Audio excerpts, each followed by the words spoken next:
मिठाई कसली सर? तुमच्या लेकीने अख्ख्या जिल्ह्यात नाव गाजवलंय. गौरी UPSCच्या पूर्व परीक्षेत पास झाली आहे.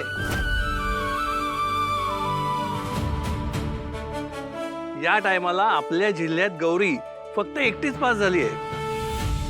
काय सांगता सर? आई, मिठाई घ्या, तोंड गोड करा. पहिला मान कृष्णाईचा.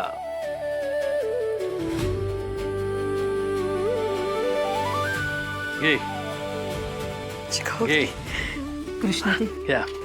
गौरीने नाव काढलं बघा तुमचं. तुमच्या मेहनतीचं चीज झालं.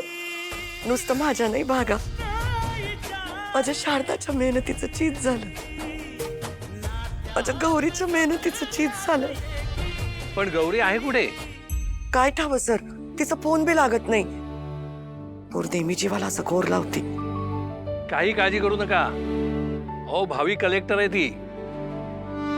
बरं, उद्या कॉलेजमध्ये गौरीचा मोठा सत्कार ठेवलाय. तुम्ही सगळ्यांनी मिळून यायचं. हा,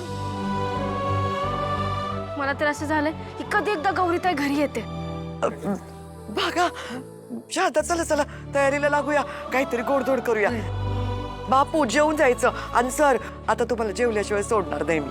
नाही, मला जरा अर्जंट काम आहे, मला जावं लागेल. मी परत येईन ना. नक्की हा सर. उद्याचं लक्षात ठेवा कृष्णाई, सगळ्यांनी मिळून यायचं सत्काराला.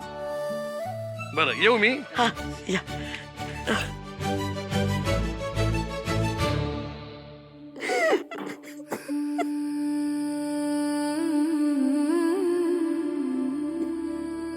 ताई,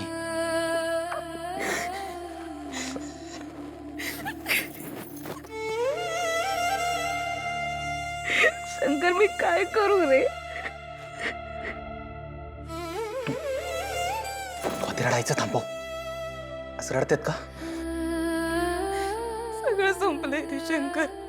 शेखरनं मला शब्द दिला होता, कधी कधीच दुसरं लग्न नाही करणार म्हणून. आणि आज ताई, हे बघ, ह्या सगळ्यात चूक फक्त भाऊजींच्या आईची आहे, बाकी कोणाची नाही. त्यांना एकट्याला कशाला दोष द्यायचा रे आपण?